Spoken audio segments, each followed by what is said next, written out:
Where do you want us? Just sit in 4 over there. On the tables? On the tables. Cross-legged on the floor? Any particular order? Don't do it, so you shouldn't do it. Micah, go ahead. Give us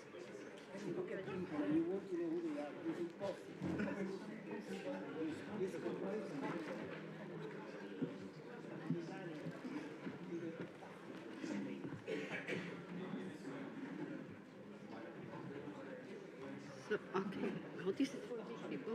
So, that's okay? Okay, good afternoon. So we have our session that will deal with the towards all society approach. So this morning we were focused on risk management, but we have been talking about risk and resilience. And in the afternoon we move more towards resilience, and we have how do you do a stress testing of the organizations. And the other thing that it was reflected on, it was the concept of limits. And this is very nice because we are bringing different perspectives, and there are other concepts that we can explore because we have the concept of reciprocity. So when we have an imbalance in one role, how our other roles can take on board. And my point is how we bring all these perspectives together to this collective intelligence that we mentioned this morning. And now, without further ado, I will leave the room to Nathan, that he will lead the discussion. And the floor is yours. Okay, thanks a lot. Thank you for that introduction. And thanks to the organizers, Philip, CERIS, for the invitation. Really nice to be back here, especially at DRS Week. My name is Nathan Clark. I am the coordinator of the Links project, or I should say I was the coordinator. We finished our project officially last week. And so in a way, this is a really fitting closure for us, this opportunity to moderate a panel on our work and how that moved into policy recommendations, and some of the projects that are on the panel today are also in those closing phases. I'm sure some of the ones in the audience and some are a little newer in this process, but how do we really move on some of the issues that have been discussed throughout the day? So really integrating this all of society approach into our work, and then making those results or communicating those results to decision makers and other relevant entities. So before I get started, I'm just going to say a couple words about some work, because Links is not by itself. As you can see behind me, we're part of a larger group, a Societal Resilience Cluster. I think you've heard of it a couple times throughout the day today. It's an initiative of projects under the Disaster Resilient Society's calls, and it continues to grow. Really started off with projects focusing on disaster resilient societies, coming from different multidisciplinary perspectives, a lot of focus on DRR, and increasingly now engaging with projects working on climate and other areas, which makes sense that those areas should be talking to each other. I won't go really deep into what we did as a cluster. We have a lot of, I think tomorrow John from CMIND is going to give a little more presentation on this. But we did some of the usual activities that you do in these clusters. So our monthly meetings, we do shared dissemination activities. So we've participated in some of the series and other events.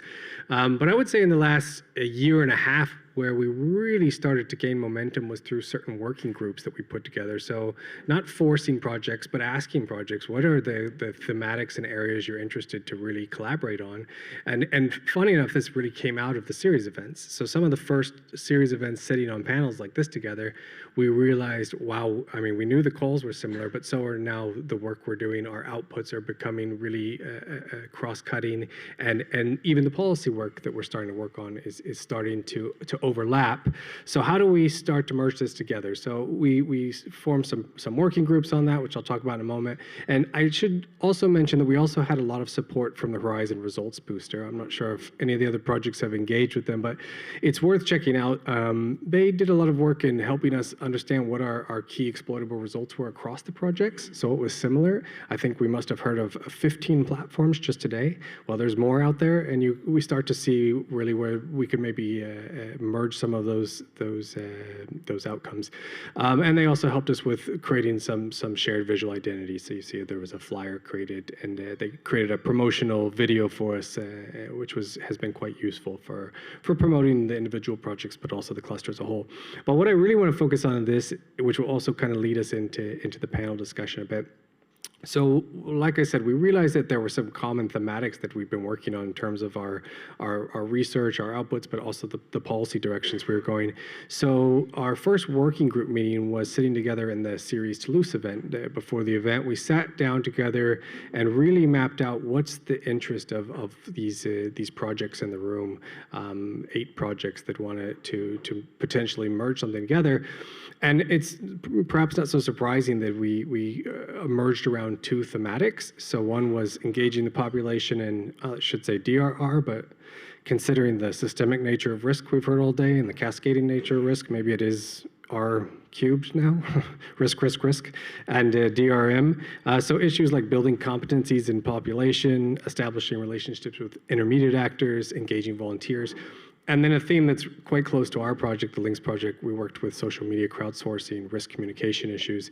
So how do you build targeted communication strategies, two-way communication strategies, and looking at some advanced research and development for AI and other technologies in this area.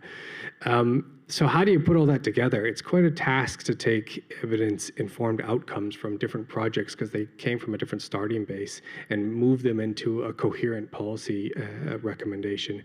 But somehow we've managed to work on that over the last 6-7 months or so. We started with a sort of simplistic maybe framework, but it worked for us, and it's meant to be ongoing. So it works in an iterative process. Whenever we find a theme that we think, oh yeah, that does work. Wow. Whenever we find a theme that we think is engaging, we can then flesh it out underneath by looking at, for example, common aims and challenges, linking those to existing policy language into Sendai or to the union's resilience goals. For example, making sure our terminology resonates, looking at where we could create shared recommendations, or perhaps they come individually from the projects, and also trying to find how we can communicate it at the right scale. So not all the projects necessarily address policymakers at all levels, or even address policymakers. Maybe they're dealing more with strategist people, and so how do you communicate that in one recommendation? So the cliffhanger, it's not ready yet, but it will be, I think, by the end of this year. We're just going through a last round of revisions, and we're pretty happy to share that once it's ready. And I think that will feed into also some of discussions here. How do we get this then into the hands of the right people, and so forth? So I'm going to stop there, and what I'll do is maybe I'll just put this up on the screen for the time being, because I don't think we have too many presentations today. I'm going to introduce our panelists, and then what we'll do today is we've only prepared 2 or 3 questions, which we've asked all the panelists. It's end of the day. I know everybody's tired. You don't want to hear just us talk, so they're going to give some nice, some sort of brief answers to each question, and then we really want to hear from you. This is a little bit of a lessons learned in your experience as projects, or seeing other projects, how some of these topics have been resolved. So, just quickly, we've got with us on this esteemed panel today, David Wales. David has been working with ENA, the European Emergency Number Association, on the ENGAGE project. His focus is on citizen and human experiences and how they should influence organizational strategies and services. His interest in this area first developed when he was in the UK Fire and Rescue Service, and he's currently writing a book and developing a new international community to advocate for authentically human approaches. David, good to see you.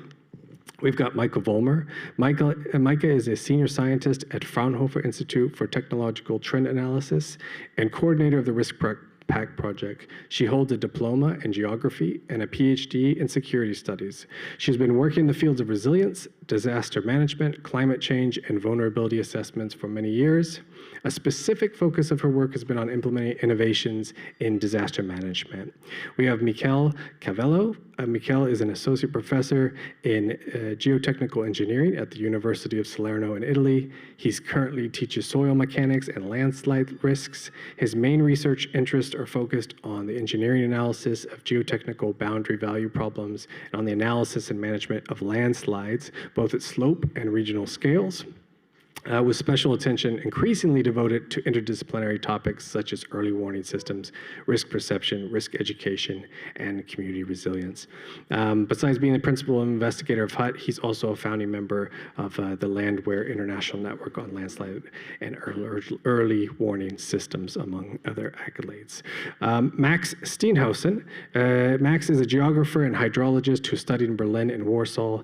He researched flood damage and risk modeling in the GFZ, German Research Center for Geosciences in Potsdam, and received his PhD from Humboldt University in Berlin in 2022. Max worked as a research fellow for flood loss estimation at the Flood Hazard Research Center at Middlesex University, London. He now is affiliated with the Technical University in Braunschweig, Germany, where he coordinates the Directed Project for Disaster Resilience for Extreme Climate Events, providing interoperable data, models, communication, and governance. So, let's jump right into it, shall we? And I think we can start, maybe we start with you, since you're here, if you don't mind, Micah. So we'll start with Micah. The question that is posed to all of them, the first question is, the recent midterm review of the Sendai framework highlighted the ongoing need for countries to enable all of society engagement and participation in DRR and preparedness actions at both operational and decision-making levels. Can you talk briefly how your project enabled an all-of-society approach and any problems you've come across or foresee in systematizing these approaches? And I think this talks quite clearly to a lot of what we've already heard today from the different panels, and let's let our panelists elaborate on it, please. Yeah, thank you. So, since I will answer this question from the risk perspective, it was introduced in detail earlier this morning, but just as a reminder in 2 sentences maybe. So the RISPEC project addresses the risk perception action gap, which refers to a gap between the risk perception of citizens and their succeeding actions. But it also refers to different risk perceptions among society, but especially between citizens and the civil protection authorities. And yeah, using a co-creation approach, the project tries to bring these groups together, enhance their collaboration, their communication, and to push forward a two-way communication. So just as a small background for my answers.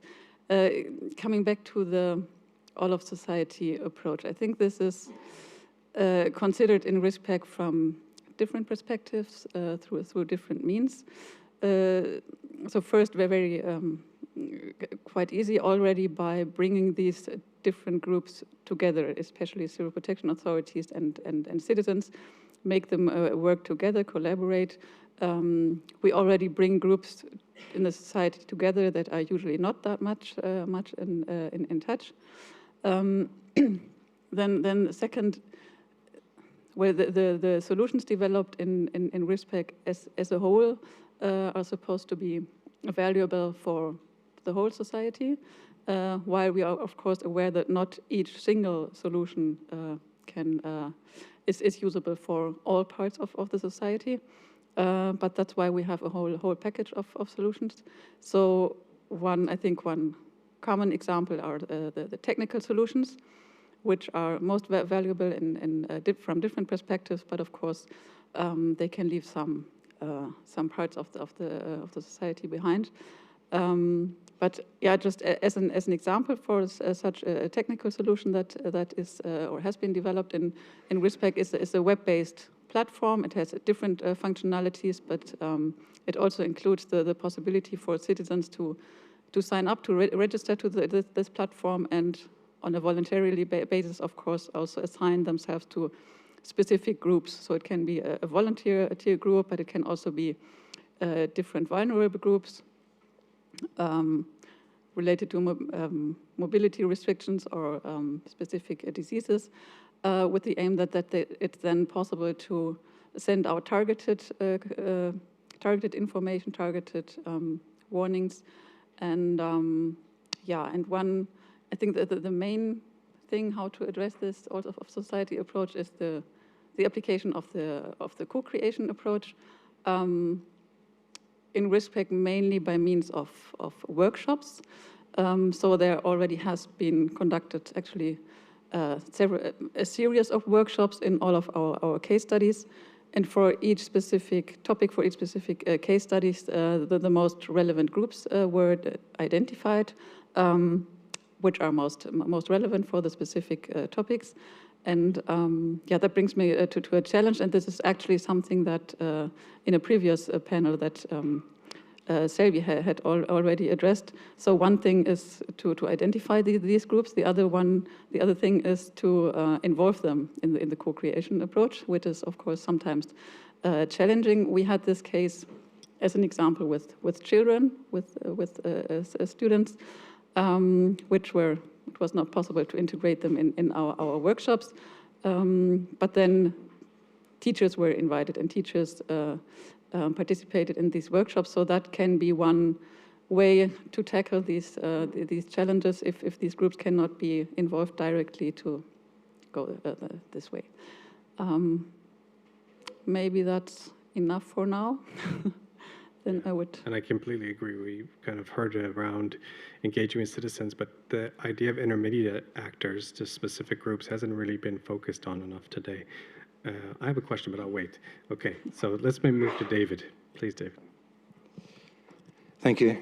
I think from the engaged perspective and the work from the societal resilience, obviously there are a lot of cross-cutting themes. So I don't want to just echo what we've heard earlier today and just add nuance to it.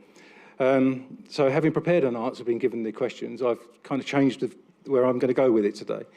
One of the things that comes out really is understanding what's inhibiting change, because we're not short of ideas for change, we're not short of really good suggestions, but it's not perhaps happening at the pace or the scale that is possible or even needed.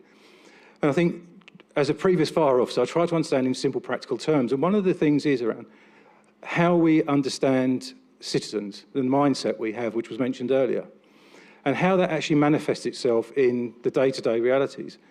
So I've really welcomed the work around co-creation. It's a definite positive step.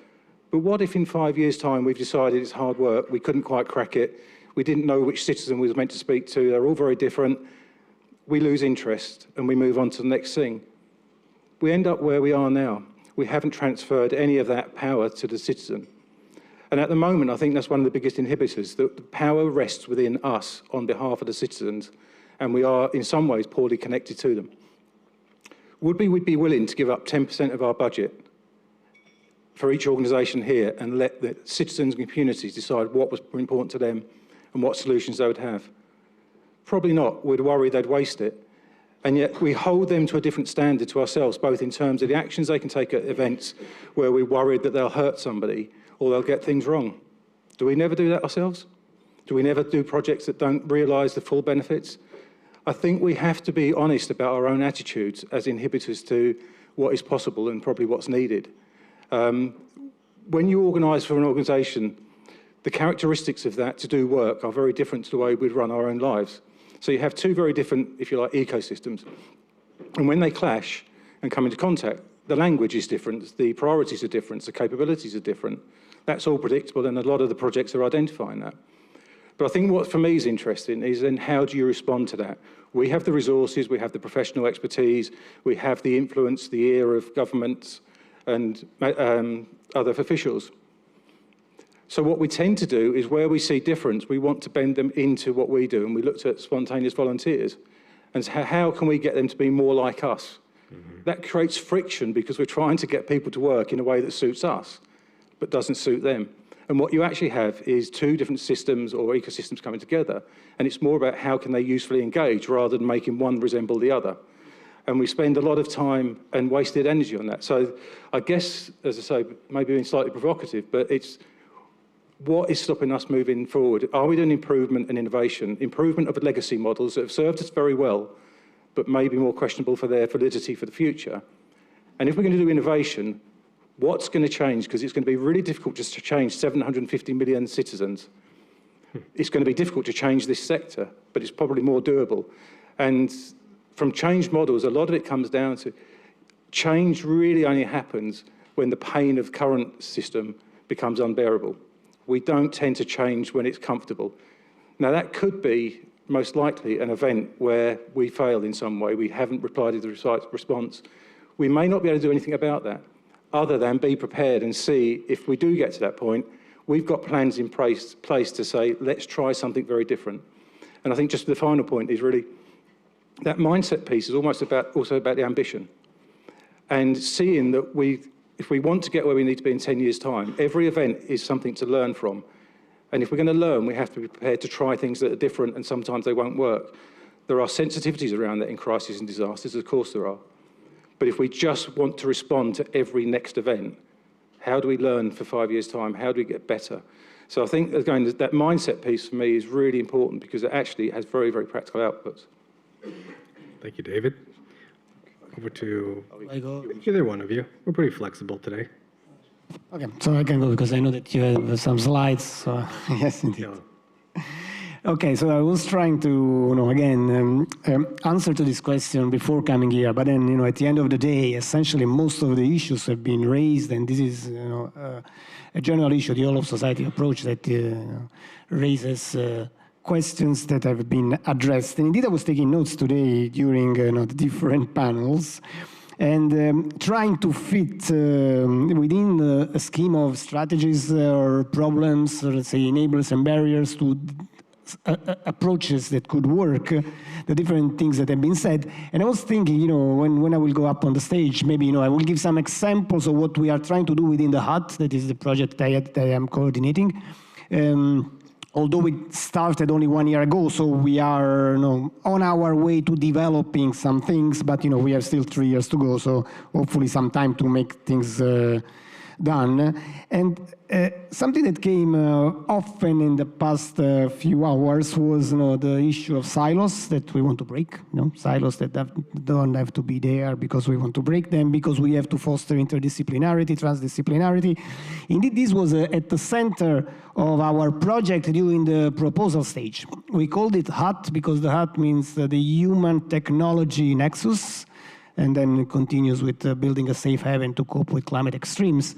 And so we are thinking that in order to break those silos, and we must move to real inter- or transdisciplinary approaches.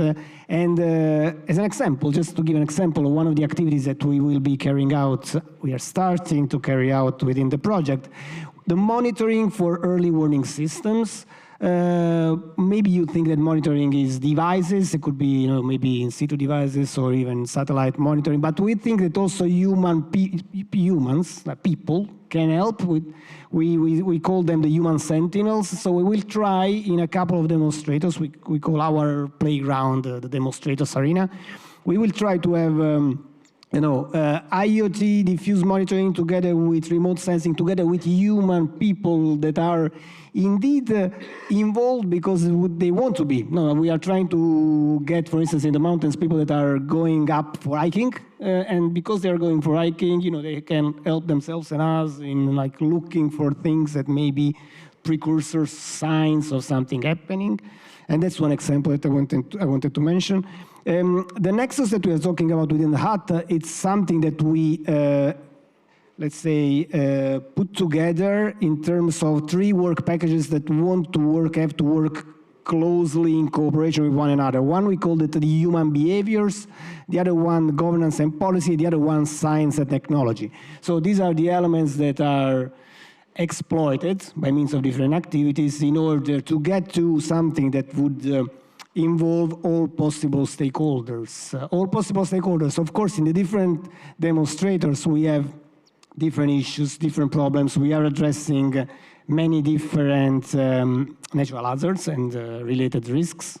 And so another keyword that comes from our project is cross-fertilization, because we want to learn from each other. And this also came this morning and this afternoon as well, the fact that we have, we have the knowledge there, and then the projects don't have all the time to build something totally new from, but we have to exploit what we have. And another thing that I took as a note is projects end when they end, they end. Yes, of course, when they end, they end. We try to think about this problem. Even our project will end in 3 years' time, and we have a legacy item there. So we created a legacy advisory panel, and we identified some overarching organizations that are already there, like Anticipation Hub, like GNDR is one of our partners, also some smaller one, like in Landslides we have this network Landaware, that could get hopefully what we do and use it in their own ways, because they're already there, and they will be there, hopefully lasting more than us. The project will finish, but they are there. So, I don't know, it's a first round. I think I can stop here if you think. Perfect. Thanks a lot, Michele. Last with Max. Max, maybe you need this guy.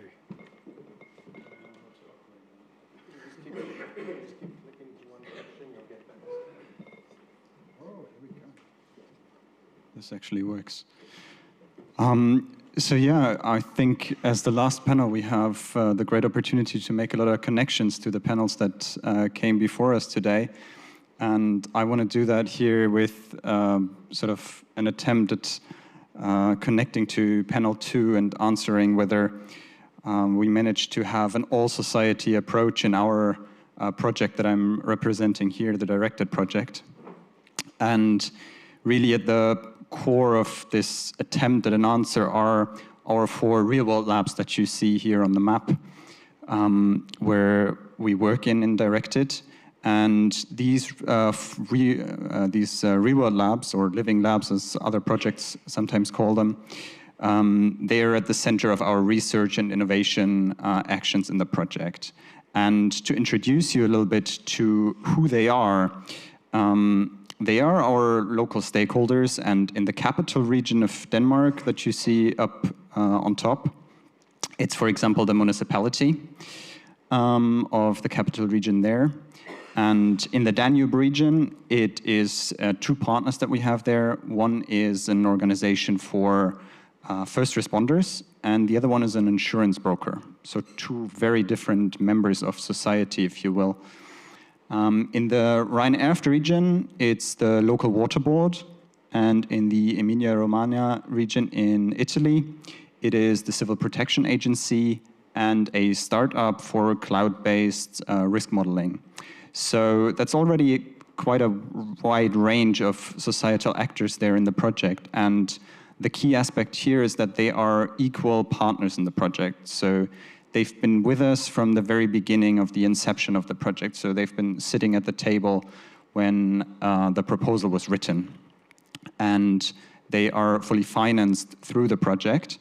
And now we're a sister project of the HUD. So we also started exactly a year ago and have 3 more years to go.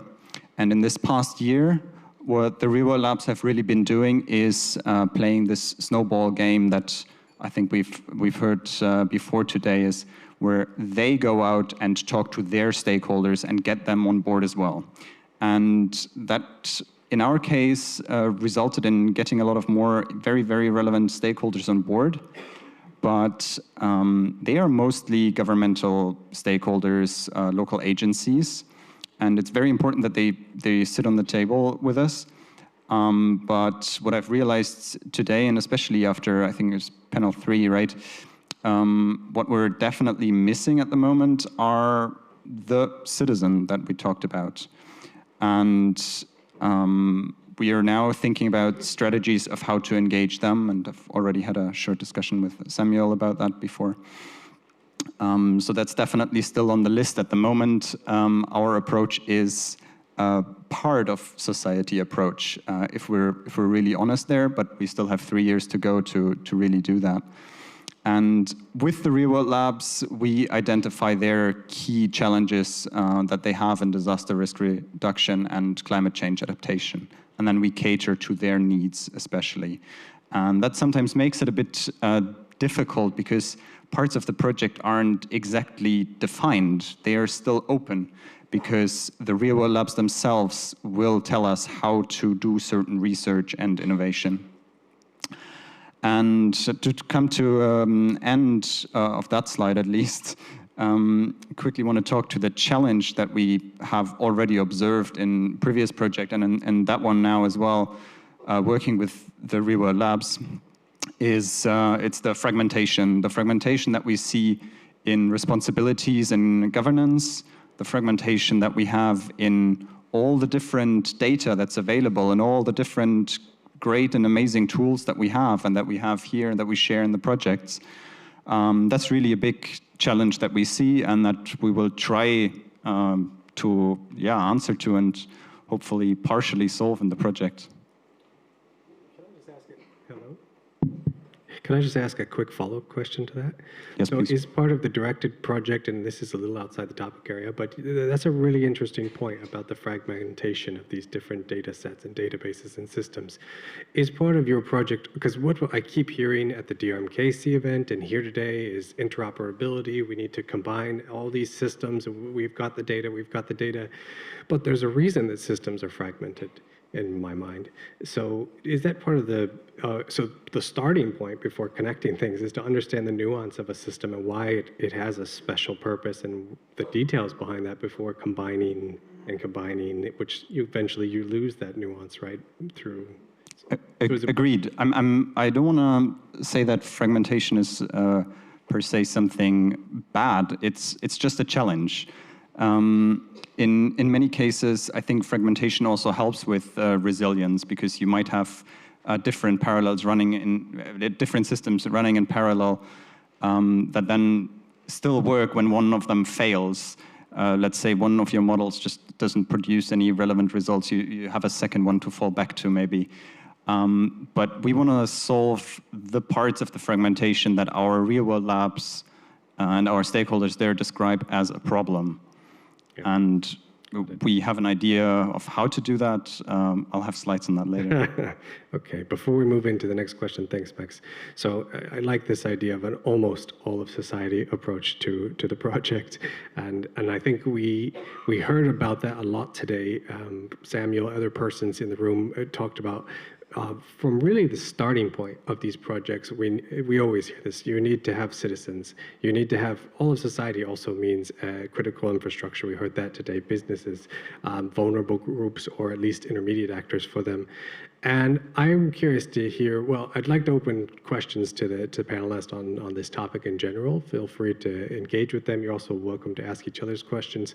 But I'm also interested to hear from the audience really concrete examples of an all of society approach to your project proposals. So really, were you in a room sitting down with these stakeholders and were they writing on these proposals? Because we don't see much of that, right? They're tailored, they're maybe designed in a way, as we've heard before, is that maybe research institutes take the lead and so forth, and that's the current design, but maybe there's a need to rethink that.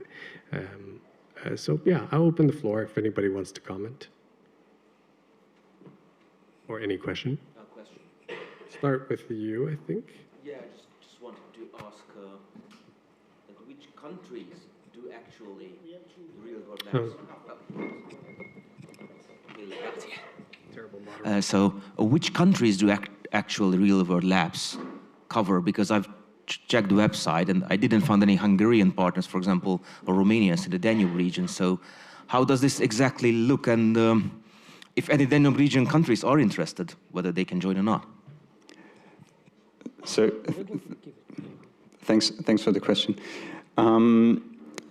So it's in Denmark. It's the capital region around Copenhagen, and the Danube region obviously is gigantic, right? We don't have partners in all of the countries, and we have partners in Germany. That's the insurance broker with also close ties to other countries in the Danube region. And in Hungary, actually, our local partner is the Zala Special Rescue Team. That is the group of first responders that I mentioned. And we're working together with them. But also the cross-project collaboration here with all of you gives us the opportunity to look into other case studies in that big region.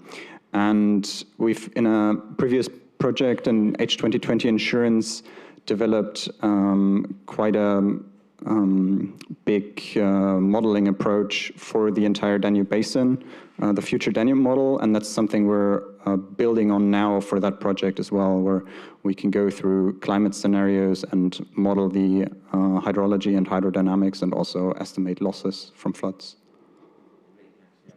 Thanks a lot. I just want to add that we have one of our partners is the Middle Tisza Water Basin Management Authority. So we are one of our demonstrators is indeed focused on on floods, and we have the Hungarian partner is the authority. In other cases, is of course the leaders are academicians. In this case, is the authority. Great. Short, please. This time I promise. Okay, so following your question, so first of all, I would like to praise the panel, very great insights. So the example of C2Impress, practical, concrete example. So in this project, even though several of us are also academics in the Genesis, including myself, we are also entrepreneurs. So the project is led by companies. So the main stakeholders are companies and organizations that work directly on the field. So you have local authorities, you have citizens. They sit from day one, and then one of the approaches, very practical, very concrete, the public-private civic partnerships. Then from the beginning, in which in all the case study areas, the people sit together and co-create, actually, not just for the paper, but actually co-create solutions tailored for their locations, but also in a way where the issue of the fragmentation, which is also very aptly raised, is taken both on the good side of having multiple different perspectives and tools that are different and tailored for each location, but also what we have in C2Impress, one of the main deliverables that we have already provided is a framework of a system of co-evolutionary system of systems for multi-hazard risk intelligence networks. What does it do? It essentially deals with the fragmented information, but also provides a lingua franca, so that essentially allows information that is quantitative, qualitative, words, diagrams, numbers, to interoperate in a concrete manner. Mm-hmm. And that was only possible because from day one, we had not only academia or versus industry, but we are all a family. This is the core that I wanted to convey. It's being a family, and that it's not necessarily academia driving innovation. The main innovations that I presented this morning were made in my private company, not in my university, because the university is too conservative and lives in silos. And in a company, you can really involve people from natural, social, technical sciences, and really we already do it in C2Impress, a lot of the things that we are talking here as if they would be impossible. Yeah. And I would like to offer the hands so that we can talk how we do it in concrete manner, because it is being done. Sure. And a lot of these things are being done. And we have to help each other instead of always repeating each other. Okay, thank you. Okay. We'll pick it up during the break also. I think there's some things I'd also like to hear about from you. Besvi. I'm so impressed. Okay. I'm always impressed. Sorry. You asked how we could have panels of citizens and everything. We've done it too, but once. The question here is, how can we be attractive? How can risk management can be an attractive subject? Because citizens are not just going to come out of work at 5 and decide to go into a meeting about risks without anything to gain. Yeah. And when I say gain, it can be culture, art, education, something. And that's why from the start, I'm just challenging you, saying that we need to go out of the risk as we talked about silo a lot, but culture, art, education, for me, are really very strong tools to make it sexy in a way. I mean, now risk is just like something plain no one wants to hear about. Absolutely, and there's a lot of work being done at the moment on narratives and how to make those narratives attractive to different groups. I think there's a couple more questions, but we're going to jump into the next question quickly. Sorry, just because I think it segues quite well. Oh, did somebody here want to say something? You have priority. Thank you. It's something I wanted to say later, actually, but it so nicely fits now to what you just said, and I want to second that. I don't think currently risk management is a very interesting subject for most citizens. It's not something where we can compete. We cannot compete for attention there. It's a really big challenge, and it sort of leads me maybe to the next slide and over also to the second question, which is really about communication processes. And it fits so well to your question because that's an example from one of our training workshops that we're holding in the project, training the trainers. That means they're part of our stakeholder group that come to our workshops, and we've recently played a serious game with them. And that, for example, would be an approach that definitely makes talking about risk management a lot more interesting for the participants. And this serious game, it was called Breaking the Silos. And they're actors from all different sorts of backgrounds. They come together and they're presented with a scenario for disaster risk management and climate change adaptation, and they have to react to various cascading hazards, essentially. And they all start out with a little portion of information, and they only have that bit of information for their dedicated role. They might be the head of the engineers, or they might be the finance minister, or an NGO. And then within this game, they have to go through several rounds of cascading risks, and they have to prepare and react to these risks and ensuing disasters. And playing that with our stakeholders was really, really successful because through that game, they could really nicely reflect on the role they play in their day jobs. And they could see the perspective of others that they might interact with in their jobs, but never were able to share their perspective before.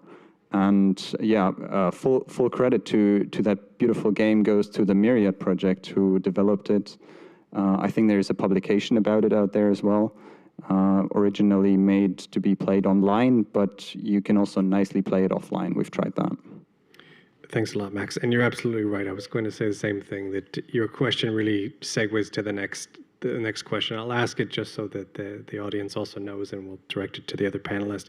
So we asked them we know from all of our projects that there's a need to address and communicate this cascading nature of risk. This means finding ways to communicate across areas of expertise, for instance, DRR and climate sciences, and ways to communicate risk and multi-hazard preparedness adaptation approaches to policymakers and to citizens.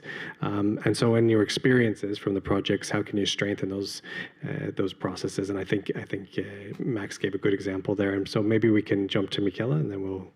Sure, thank you. And also, my answer, I want to connect with what you said, because we believe also in the project and in general, as a group of people working on these issues, that science art activities may be a useful way of getting not only knowledge out there, but also knowledge, awareness, and participation. We experienced with some playback theater. Playback theater is a kind of theater that involves the audience, and we partnered with, we specifically recruited, because by means of somebody in the project, a company that is doing playback theater in Dublin, and because there was this conference, the European Conference on Climate Change Adaptation, ECCA, in June in Dublin, this Dublin company with us, we set up a special session where we had this experience, that indeed, I cannot explain what it is in a few words, but, it's engaging the audience in thinking about what's important over a certain theme, but you do it not only by talking, but you do it by enacting, the actors enact some stories that are being told. And we are thinking how to use this tool maybe to elicit information. When you go out there, instead of doing workshops or focus groups, we could use this as a tool. And, it's also something that it's engaging, although, the limit there is like the people, the participation is limited to the people that can participate lively there. And then sometimes you need also more than one thing going on, more than one session to really involve people.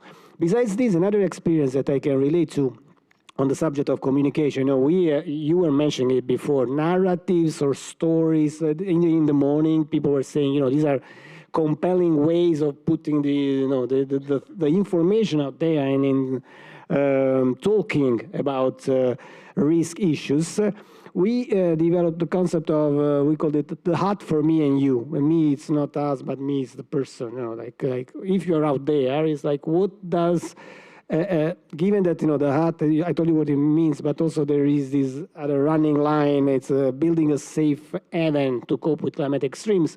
We want to develop these narratives at local level by asking people, what is a safe haven for you, and what could be, a hut that protects you, and not only you, but you and the community. And so the line is towards possibly, some science art activities that could be developed along these narrative lines. In the different demonstrators, different things will come out, and in some we will not engage in any of those. But I think it's very important to have this sort of communication tools in our toolbox. Not only communicating complexity to high-level stakeholders, but that's important. Final thought on this issue: a very key role, in my opinion, in all of our conversation here is, somebody was mentioning it again today, everything was mentioned, is local municipalities. So I'm looking at you because in this room there is many. And so I think it's a key role is there at that level, because you have the duty to act during emergencies, to prepare for emergencies. You have the duty to plan for the future, climate change and planning for the future. So we decided purposefully in our project to highlight that role. And so in many of our case studies, those are the main stakeholders together with the others. Not all of society, but almost all of society. Almost all of society. That's the motto for today. David, please. As it's become custom, I'll pick up on your point as well, Betsy. I think citizens get very tired of prevention messages. We don't like preparing or practicing for things that we don't think are going to happen to us, or at least not going to happen in the imminent future. And it's a really hard message to push. And so prevention's already on the back foot. And I mentioned earlier, I think, but what we can do is be prepared for the moment it matters. And you'll often see the most important moment is when that event has occurred. It's relevant to that person, and it's not ideal from our point of view, but it is the moment you've got their attention, you've got politicians' attention, the community's there, and I think we have to prepare and say, that may be the best occasion to have that dialogue, and to start getting habits and practices that we can then build on and make normal. To do it when it suits us, because that's part of our budget cycle, our media cycle, it doesn't help the citizens. We have to meet them where they are. And I think, and I go back to a point that John made earlier, how do you engage politicians? Go to who they care about, voters. So if we want to make our sector more open and bring the citizens in, they will have an interest in it. They will share their concerns. Citizens know about health, transport, and all those things they're familiar with. That's why politicians care about them. We are, and I think you probably made the point at a previous event, Betsy, this is probably the least democratic sector. We shut people out. So if we want politicians to care, get citizens involved and let them tell their story about what they need. That will change the budgets. That will change the policy approaches. But I think that's the way we've got to go. And I go back to when I was in the fire service, we did a lot of work around this, and I'll share a pet story, because from social media, pets always win. I should have got a picture, shouldn't I? Our message to people in the event of a fire is, if you have a pet, leave it. Do you think, how well did that play out when we ask people what influenced your behaviour on the day? Anyone with a pet, it's like a family member. What do? We just repeat it, because obviously they didn't get the idea the first time round. And you think, this is meaningless. We've quickly established we've got one option and it's not relevant. And what you find is it's about bringing together, and I think it's that deep listening. Our intention is the right one. We don't want people to get injured. But actually what everyone told us is, for what they achieved, the minor injuries they incurred were okay. They get the situation's changed, there is some risk, a minor burn, a bit of smoke inhalation, they would do that for what they achieved. It may have been alerting other people, it may have been saving their pets or something that they valued. And so the thing is not to say we're right, they're wrong. It's about what connects us. How do we keep them safe whilst achieving what they need? And I think some of our messages, it's don't. Not a single thing about what I can do, how can I help myself. Would any of you go to a friend's social gathering with a barbecue and go through the first 10 don'ts to have a safe event? You're gone. Somebody else has got a much better event to go to. And so I think we've really got to do some deep engagement with the community, spend time with them, learn their language, and not expect them in a moment of crisis to adapt the way they speak, the way they communicate to what we've set up. They will go to what they're familiar with. They will speak in the way they're familiar with. And that's our challenge. It's what we do every day. But we've got to be really willing to listen and change to meet what they want from us. And I think, as I mentioned earlier, when they come in and say, this is important to us, but it throws our strategic plans and everything we've done, are we responsive? Or will we just put it to one side? Because that's what it's really going to take. When we start shifting that power, we will get the different messages and be able to work genuinely with the citizens. Thank you, David. Micah? Yeah, so a lot has already been said now, and I would like to focus on the communication between civil protection authorities and citizens, because that's the focus of RISPEC. And in one of the earlier panels, Samuel had some very nice, almost provocative statements in the context of involving citizens in research. And related to that, we can, of course, continue this more top-down approach and communicate to citizens and try to adapt these communications, change them, and again and again try how to best reach them. But this way we will never really know what the citizens need. And so that's why, the main approach is to bring the groups together, make them talk, make them collaborate, for example, through dedicated events, workshops. And this shall enhance mutual understanding, enhance risk perceptions, and also enhance an understanding of different risk perceptions, and also enhance an understanding of what the other group needs to understand my communication. So maybe, And on that, we're done. I would like to have just apart from that, a short comment on what was said regarding in context of the earlier question. You mentioned that the topic of fragmentation, which was also taken up in the audience. I would just like to take that up quickly, because I think it's important in that context, and I think several projects have stumbled over this. So in RISPEC, we had longer discussions about a balance between, our solutions are developed within case studies, together with the case studies, together with the different stakeholders and citizens, which means that they are, of course, dedicated to the local circumstances, which is good. And so on the other side, we also want to produce solutions that are applicable in other areas. So we had discussions in how far further tailor these solutions, especially to the local context, and in how far to make them applicable to other locations as well. So we're trying to find a way in between, so that parts of the solutions were tailored to the local circumstances, but other parts were also so that the solutions are also applicable to other circumstances. So just because I think that's I could imagine that several projects have stumbled over this topic. So Yeah, I think so too. Okay, so we've got 5 minutes left. We're going to open the floor to some questions, and to either of the questions that were said or some of the discussion points, you're welcome to raise it. Okay, we're going to go to you. Oh, he was here earlier though, and then we'll come back to you. It's got to be short though. You first, please. I'll be short too. I'm Bence Juhas from SFC from Budapest. So basically, a lot of this discourse about citizens' engagement, I think it boils down to how to enable citizens and how to incentivize citizens, to engage. And I think the one aspect that we are circling around, sort of, is monetary incentives. Because if you really want to reach the vulnerable groups who are working all day long to make ends meet, you need to enable them. What did they do in ancient Athens when they wanted the citizens to participate in democracy?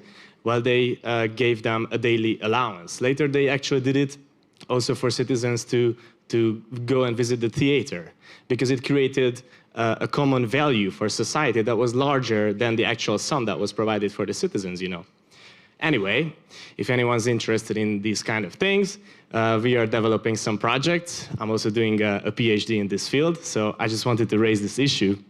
Really go into this and allocate your budget for this reason. Thank you.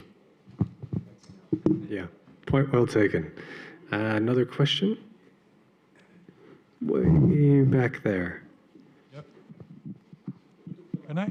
Oh, sorry, I thought you left because you weren't in the chair. Sorry, I believe he's first. If you can, yeah, thanks. I just wanted to be quick with the microphone. My question would be the part of all of society implementation mentioned in the Sendai framework is do it especially in national Sendai platforms. This was not mentioned here at all. Maybe it was not mentioned in all the projects, not in the session, not by the reviewers of the projects whatsoever. That was a key thing why we are sitting here and doing it, is because it's written in the Sendai framework, and we have to do something also to give better ideas for the follow-up program in 2030. So we are expecting these things, especially also to give recommendations for national Sendai platforms that are especially installed for the all of society aspect of United Nations principles. I think it's an excellent point, and one that actually, not to plug the SRC policy brief again, but something that we've taken up ourselves, thinking about who should really be the target here. At what level is it? The state level? And yeah, so a point very well taken. Something I think that we're also discussing among some of the projects currently with our own policy outputs. There was one back here, please. And sorry, if you want to say something, just jump in.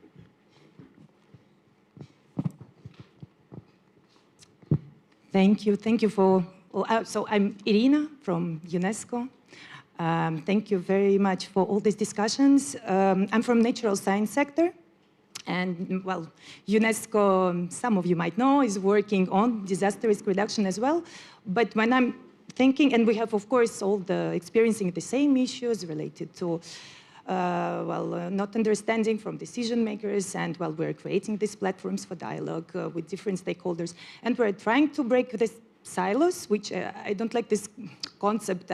Breaking, it's very hard. There is some resistance. So I think I like the concept of bridging different concepts. And I was thinking as a bridging concept, and throughout our discussions, as interdisciplinary approach would be the culture, the culture in its large sense, while working with our different stakeholders.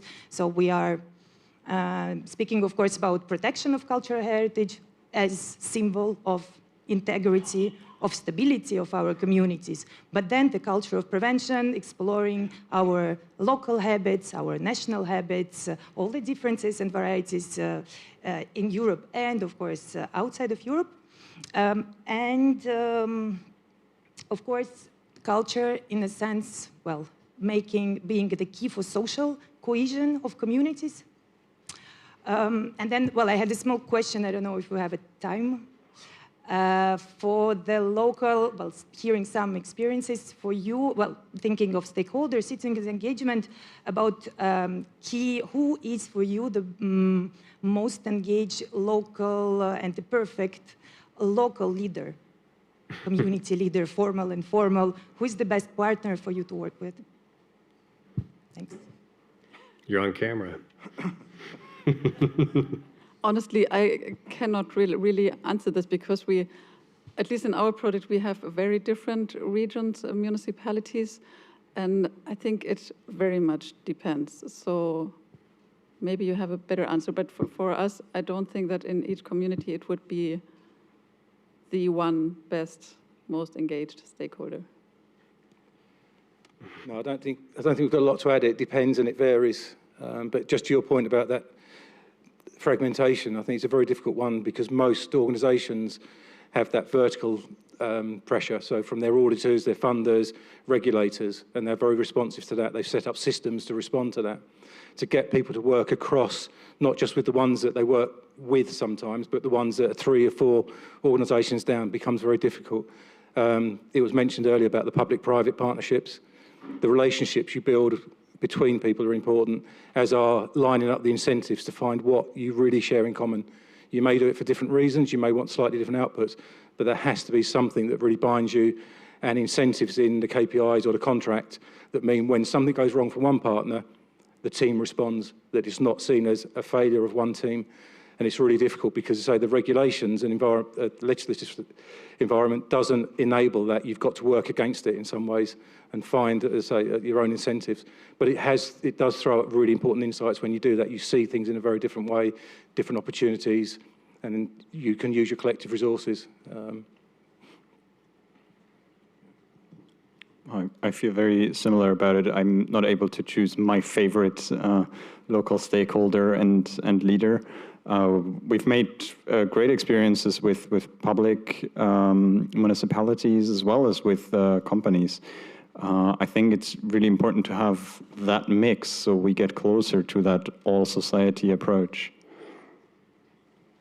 I already declare myself in terms of like the stakeholder or reference for many activities, like not all, but like for instance, for early warning, that is a key part of our activities at the moment, are the municipalities. And if I'm thinking about the municipalities in Italy, the mayor of the municipality is also the responsible authority for civil protection. If something goes wrong, it's him that can be prosecuted. And sometimes it's really a game at like national level, then regional level, then local level of the hot potato moving around. And at some point, this poor guy, the mayor, gets the hot potato and doesn't know what to do. So I would say him and the delegates for civil protection and all the ecosystem that is around the local civil protection with all of that's needed, from the preparedness to the first respondents. But I'm saying at the level of the local. In Italy, I'm thinking about municipality. Maybe in other countries, it's like smaller or higher areas, but that's really a key actor to involve. And we're going to close on that, but I just want to say it's important to remember too that these calls that we apply on are not neutral. So they're not all of society. They tend to focus on specific target groups. And so a lot of us have had experience in the past 10 years working with emergency management organizations, civil protection directly, because that was really called for in the calls themselves. So it's hard to, it's also completely contextual to say one group is, but we maybe have more experience working with one group than we do another. But I think really to Mikkel's point and to the others, and for sure Philip's been pushing this agenda, is that we see an increasing need, not just citizens and intermediate actors that can connect to citizens, but with city managers and people at the municipality level. There's really a need for a stronger connection to those groups, I think, and moving forward. So I'm going to close there, and I'm going to thank our panelists, and we'll hand it over to the lead for today. So thanks.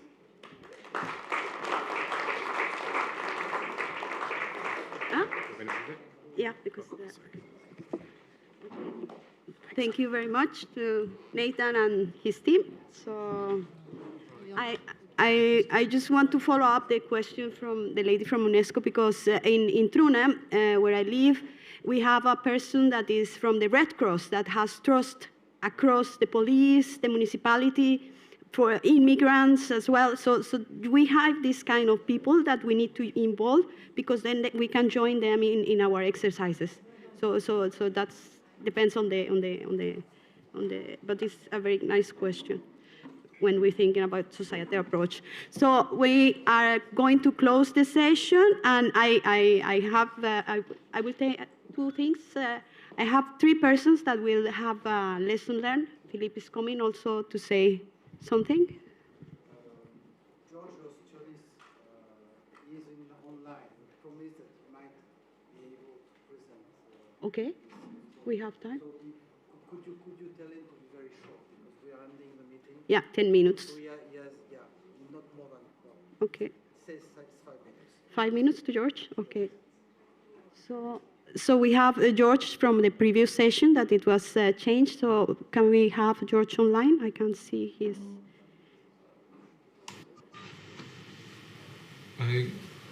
Hello, can you hear me? Yes. Can you hear him? Yes, George, please, you have 5 minutes for your presentation, and thank you very much for your flexibility. Well, thank you for the invitation. I'm sorry for this inconvenience and for keeping you later today. I will very briefly present this project on the integrated seismic and energy renovation of buildings. The rationale behind this project comes from the situation of the European building stock. We know that the majority of buildings in the European Union were constructed before 1990, and for this reason they are characterized by high energy consumption, and they are also vulnerable to earthquakes. So this is the reason why we are looking at the two issues together. And of course, buildings are at the center of other important policies, not only risk reduction and the green transition. They are important for the industrial strategy, for example, as regards circularity. And as was mentioned by other speakers, also they are part of our cultural heritage. With this thinking, the European Parliament asked the Joint Research Centre to perform this pilot project on the integrated seismic and energy renovation of buildings, which was structured in different actions. The first one had to do with the review of technologies that can be used for the seismic renovation and energy renovation of buildings. And we performed an analysis, a review, and classification of these technologies using different types of criteria based on life cycle thinking and analysis of the cost. Then we reviewed a number of technologies that can be used for the combined renovation of buildings, using also new materials that can be used for these kind of interventions. For example, exoskeletons, replacement of the envelope or intervention on some elements of the envelope, or focusing on the roofs and the floors. The next action had to do with the review of methodologies that can be used to assess the benefit of seismic and energy renovation, and then the proposal of a simplified method using different steps where all the different aspects are converted to equivalent cost and then used to assess the different options that one can have for the renovation of a building. and this methodology was applied to a number of indicative case studies. Then we performed regional prioritization across all the regions of Europe, taking into account energy efficiency, seismic risk, socioeconomic indicators, and then integrating all these to identify the regions where there is priority and more scope for integrated renovation, and also examine the number of renovation scenarios in a cost-benefit type of analysis. And we also reviewed the measures that are existing in different European countries with the aim to understand gaps and identify some best practices.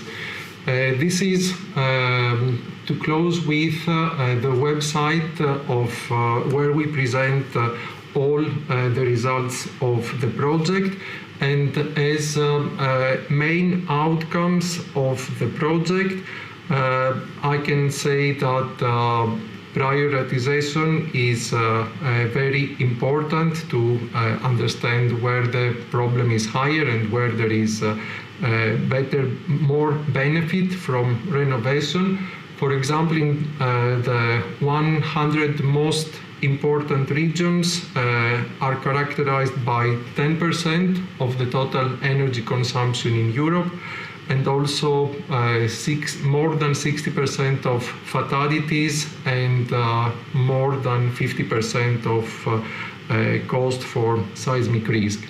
In this project, we showed that integrated renovation is much more beneficial in terms of saving lives and reducing costs than separate interventions.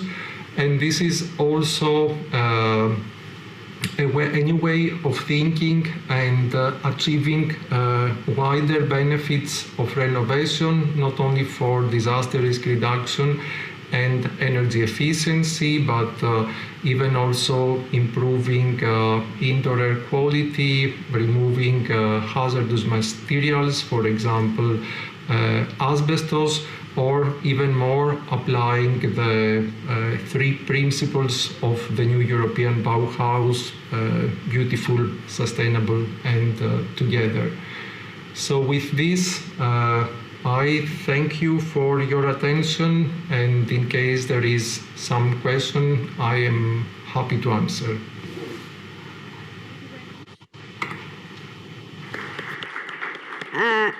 I think we have limited time for questions. We are going to close the session now. We are closing the day.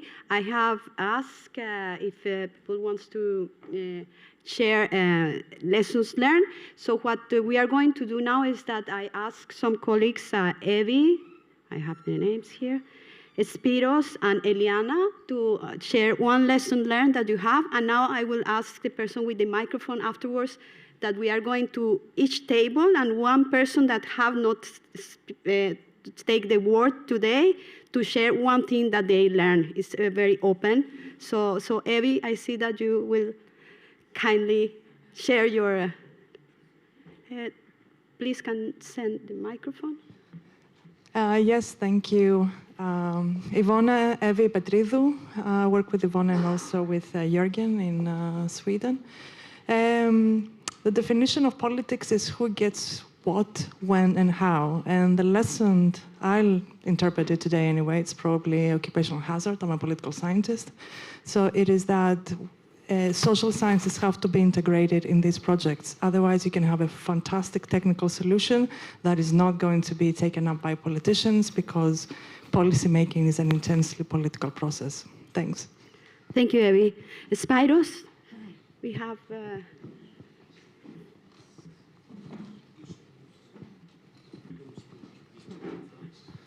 Hi, I'm Spiros from CERT. We're working in disaster resilience projects many years, and what I can say for today, it is that resilience is hard to assess, but at the same time, we have to wait a long time to see the solutions, how they could be integrated in a society. So I totally agree about the SSH, social and humanitarian studies and sciences.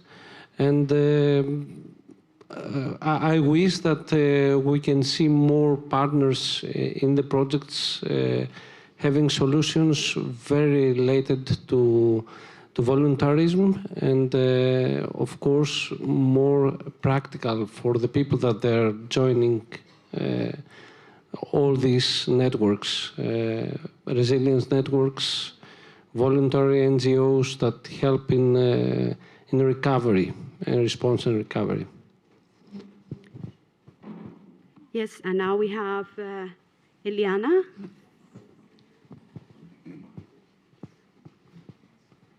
Thank you. Hello, everyone. I'm Eliana. I work in Vanos SA. Among others, we also deal with DRS. And in short, one of the main things that I have concluded is that disaster resilience cannot be accomplished without citizens' awareness and citizens' engagement. And of course, it is something that it's not quite easy for the general public to understand. And for that reason, we have to find the right solutions that are quite attractive to them in order for them to be able to engage even more in what we're trying to do. Thank you so much. And also a great presentation. Thank you. Thank you. So like, the idea is that we can go for a table and we'll have you a very short statement for the people that has not, and sorry for volunteering you, but. Hello, my name is Mavi. I work at University of Salerno. Thank you for volunteering me. So the lesson I've learned today is that we deal with complex system, but the infrastructure at all the level that we work into forces us to, or in a way is built to work with complicated issues. And to move from one to the other, it's a change that we have to do in our minds, in the minds of the people who deal with and build the infrastructure we work in, and the society and policy makers as well. Thanks. I volunteer you. Everybody else has spoken. Okay. Ivan. Hello, my name is Ivan van Bever. I work at Northstar together with Abdelghani on the Mediate project, so also together with Keith. For me, it was really interesting to see take a step back, basically from the day-to-day management of the project and see what the challenges are in other projects, the considerations in the different projects, and also understand better the whole landscape between DGO and DG ECO. The presentation from this morning was really interesting. So yeah, to get a bit of a wider overview, take a step back and get some ideas for the next steps in the project. Thanks.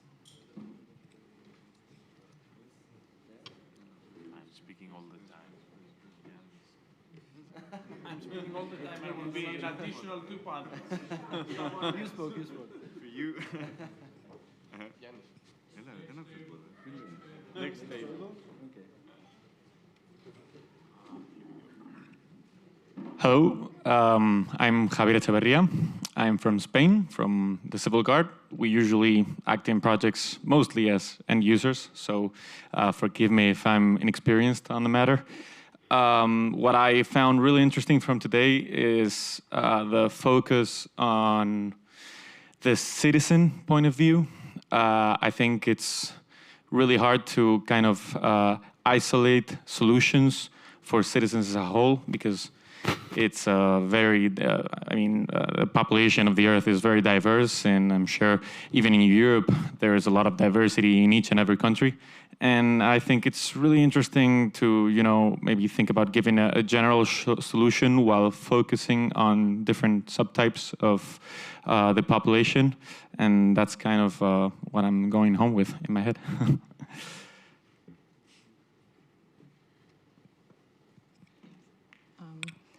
Hello everyone.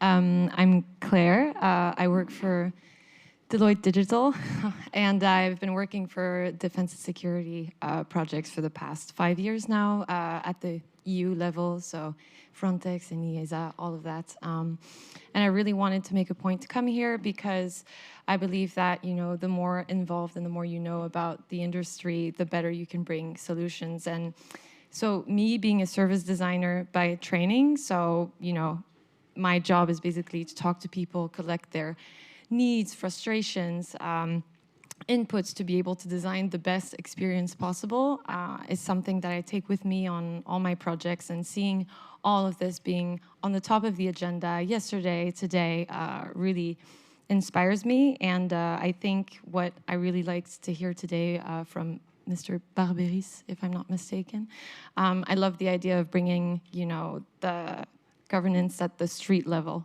and trying to reach out to the people that might not be thinking the same way as you do, and trying to, you know, put the best foot forward on everything that you do. And this inspires me a lot to bring this back home and delivering the best work possible moving forward.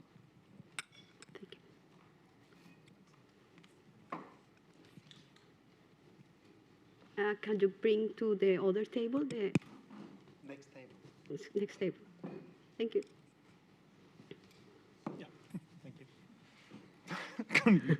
Thanks very much. Norman Kerle, University of Twente, colleague of Cases, and also partly a little bit involved in this kind of work. Been trying to see how the day has been coming together for me. What I do sense from the different panels is a sense of urgency. You know, many of us have been involved in this kind of project for many years. I've been in DRS project for about 12 years now. And, you know, there's a project that works well, another one works less well, and, you know, you move on and you're just busy and it's kind of fun. But many of the presentations revolved around things changing. You know, the cascading events, things getting more complex, we're running out of time. Sender is almost up, we need to think of the next agenda there. So for me, this feeling of we need to accelerate. You know, we're still grappling with some of the basic questions, how to involve citizens and how to create impact. And these are not new questions, but in a way, they're all coming together now. And I feel that somehow a bit of soul searching is needed by all of us. How do we approach this kind of research? Business as usual, in a way, is done, as far as I can tell. I know Philippe, I don't know where he is, but it resonates with him. He shares that kind of frustration also a little bit, yeah. So, and I see this echoing in here in different ways, different panels, and in different ways it's being expressed by people. And that's for me really, yeah, kind of a confirmation of my own feeling, but it's something that I think we're starting to share here, that, okay, you know, just write a proposal, have a few cluster events, and then you move on. It's just not really going to work. And I was just involved in coordinating a proposal, and I talked to lots of end users, but also technology partners, and many have moved away. They said, I don't need this anymore. This is just, it's a waste of time. I'm going to do something useful with my time. And that's serious. That's, you know, these are the people we need, and we cannot afford to lose them. So that's what this day meant to me. Thank you. Next table. It goes to each table. Sorry, I didn't follow the... It's here? Okay. Hi, Rosa Tamborrino, Resiliage, Politecnico di Torino. The project started a couple of months ago.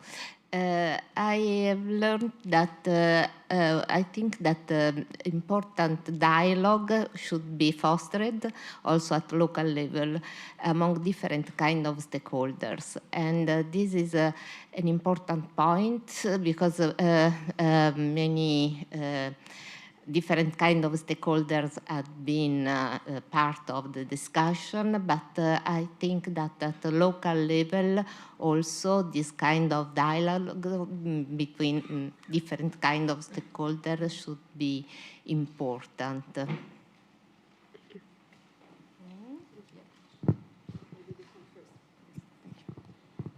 No. All right.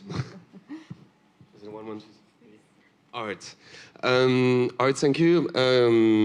Almost good evening, everyone. I'm Guillaume from EOS, and I'm part of this RISPAC team which was actually well represented today here. One of the things I remember from today is probably this thing about the fact that our society is quite fragmented all over EU at different regards, the way CPA will operate, what are everyone's competencies, but when we talk about engaging with citizens and civil society organization, we also need to take into consideration the cultural background, the way the society is organized, governance also. And so basically it's probably what during the last panel, when David said that we need to understand the society, the people we work with. So we try to engage with many citizens, communities all over Europe, but we need to get to know them, to know how they behave, they speak, how they organize themselves as well, to fit and to fit for that purpose, the purpose of our action, and also to different way to support local authorities and regional authorities depending on their level of involvement, because they are definitely key enablers at this stage. Thank you. Okay, thank you very much. It was just one table that is missing just after Spyros. Yes, that's. Yes. Someone wants to. Yeah.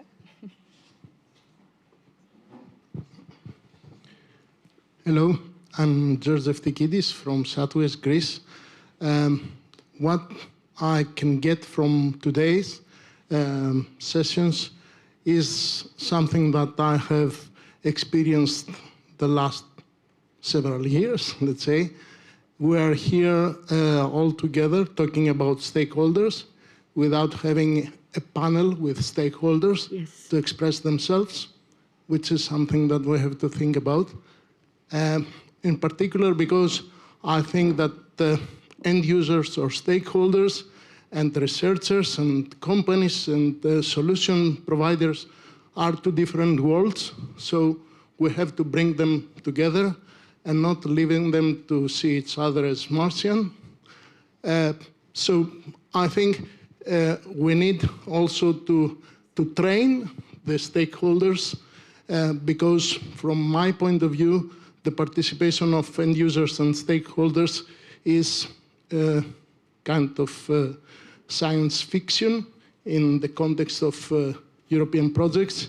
We have, of course, representatives, but you know, we have a diploma, we have a master, we have a PhD for being a researcher or a scientist.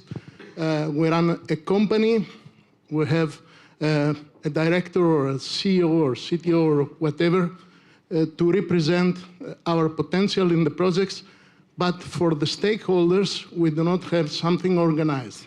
So I think that it is up to the R&D community to organize the stakeholders and end users in order to familiarize them with what we do and what is the winning point out of a potential cooperation between us. Thank you. Yes, so thank you. It was a very nice point. Indeed, in Toulouse, we have like the Praetorian project. It was the scientists with the end user for a city. And it's a very nice combination, have to have a panel of users of the research projects. So I just would like to leave you with a food of thought. We have in Norway a meeting between the North and the South working with resilience, and they came with some of the participants to talk about resilience as the positive adaptation in face of adversity, change, and opportunity. So when we don't have resilience, is not a bullet, a golden bullet that will solve all the problems, but I think with the different perspectives that we have in the room and with the different views is try to navigate this part of complexity and find some solutions together. So with that, I think I finished my job today, and I would like to leave the floor to the Master of Ceremony, Philippe.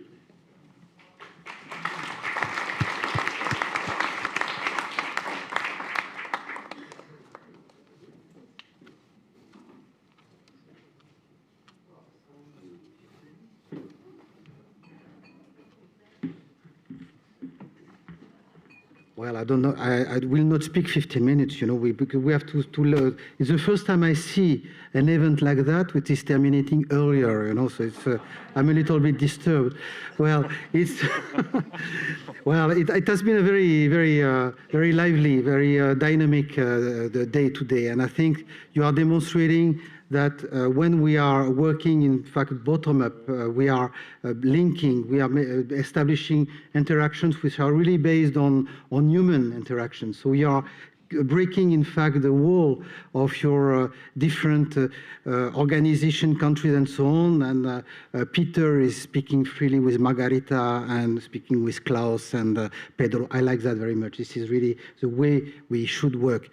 The issue is that bringing this together has been actually thanks to your willingness to open your I would say, your field of expertise in a very informal way.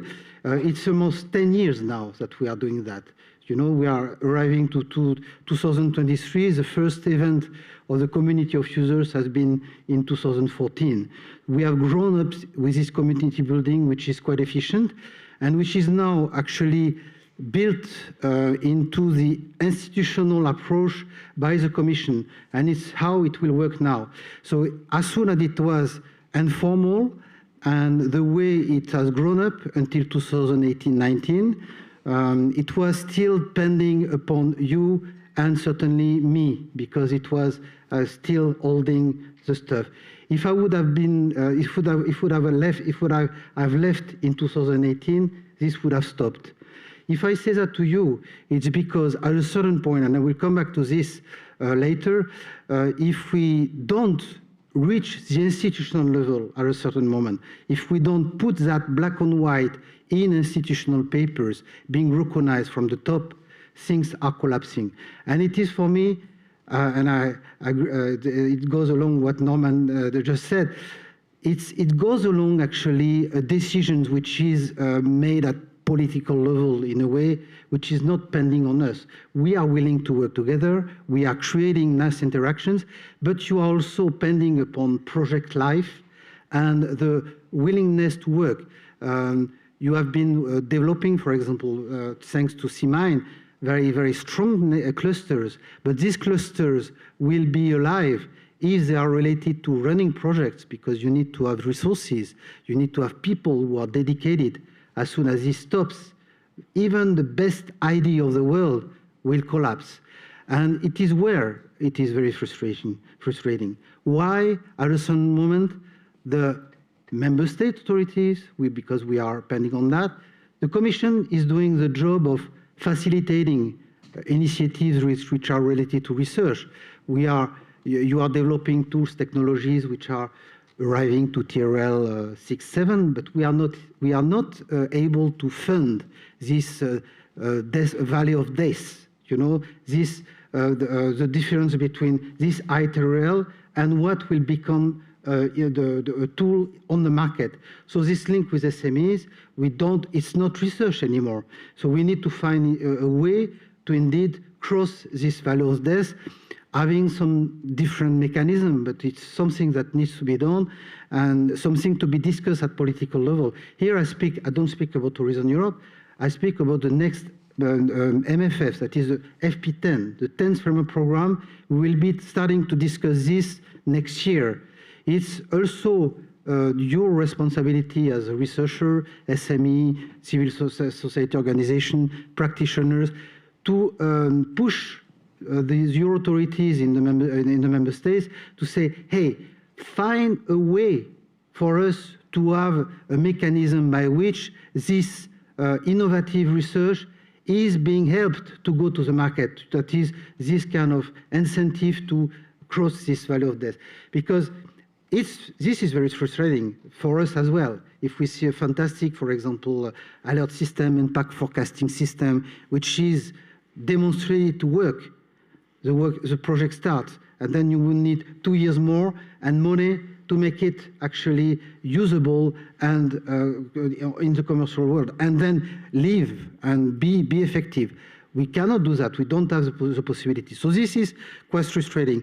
When when we are discussing about citizen involvement and involvement of local level, this is really my mantra now, because since the forum in Toulouse, and it's why Betsabe is here today, we had the first time I had this kind of questions in a conference, speaking about research on climate extreme events from an elected person from a city prone to flood risk, saying, okay, but we don't have a clue on what you are doing at your research level.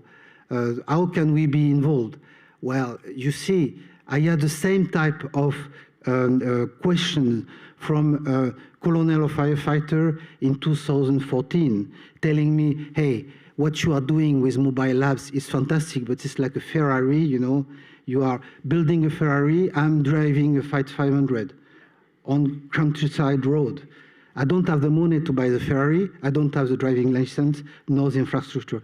When we are here that, well, you are changing your way. You are, and we have changed the criteria for eligibility of the project to involve practitioners, and it is effective now. Now we are in a step where we say, hey, what are we doing here? Are we helping local people? Do we want to help local, regional people at the city level? If it's the case, we have then to make sure that the city's dimension will be represented. And this is, well, it's one of my favorite expression. It's a hot potato, because how do we succeed to do that? How do we succeed to, I heard that projects are involving municipalities, but I'm very curious to see how did you do that, you know, because did you go to see mayors and explain what you are doing? It's nice that you have done that, or did you pass through associations, which are, for example, the mayor association, something like that? It's done on a ad hoc basis. It works, but it's done on a ad hoc basis. Betsabe, she's here because we met in a conference, and she's motivated. She takes her time to come here, and I hope that we will be able to help the city of Tours and other cities. But we need to do that in a more systematic manner. And for the time being, the way research has to be programmed is still, I speak for myself, very obscure. Very obscure in that we have heard your wishes regarding societal resilience. As Nathan mentioned, since 2019, you have seen a push for societal resilience projects, technologies for first responders as well, and now risk governance. So risk governance means we want to attract also the local people. But we don't know yet, you know, at European Commission, we don't have the solution. So you have to help us also to give ideas on how it could evolve in the next years. And when I say next years, we will be working on the work program 2025. Now it will be 1 year program only. And it's difficult for me because I want indeed to make a difference, but we cannot be prescriptive. We cannot write topics which are bringing solutions because we don't have the solution. So we will certainly go for, it's what I'm pushing for open topics, you know, just, you know better. We have something to do on societal resilience. Tell us what to do, and just go, and we'll see. And then in 26, 27, we have 2 years to terminate Horizon Europe. Then we will be able to go back to more prescriptive topics, and we will have the time to understand better how to engage the citizen. Engage a citizen. Citizens cannot be engaged like that, you know. They have to be engaged through association or cities. And my question is now, actually, we will not discuss that now, how can we ensure that we are passing through networks which are recognized at political level, so that at a certain moment we say to the member states, hey, do you see what the research can get actually as a result in terms of providing expertise to the risk managers in cities?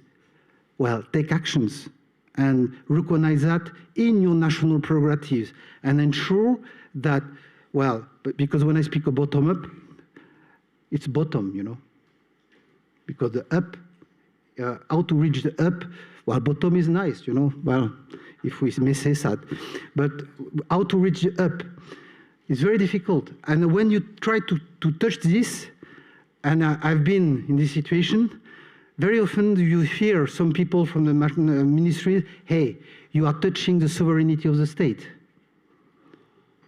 I heard that, you know, oh gosh, you see, okay. So, and they are right, because when we try to actually help the regional city level, we are indeed touching the national politics. So we have to be very careful. But then it should be top down, but top down, will they ensure that the approach that we are following here, which is quite informal, will happen? I'm absolutely not sure. I'm absolutely not sure that this level of informal exchanges will happen if it comes from the sovereign states. So we are in a Kafkaian situation. You know, it's really Kafka, and I hope that the next years, with what is being discussed today, will have indeed an effect on the way the research program will take shape regarding indeed this involvement of cities, involvement of the citizen. We'll still continue to have research on technologies for first responders. Also interoperability, you know, I'm hesitant a little bit on standardization. Even if I will have my friends from standard, we need to go, but it's more interoperability, because first responders do not necessarily wish to have EN or ISO standards. So we need also to figure out how to ensure that we have harmonized methodologies that can be accepted and implemented, and maybe later developed as standard. But all of these things have to be put on the table.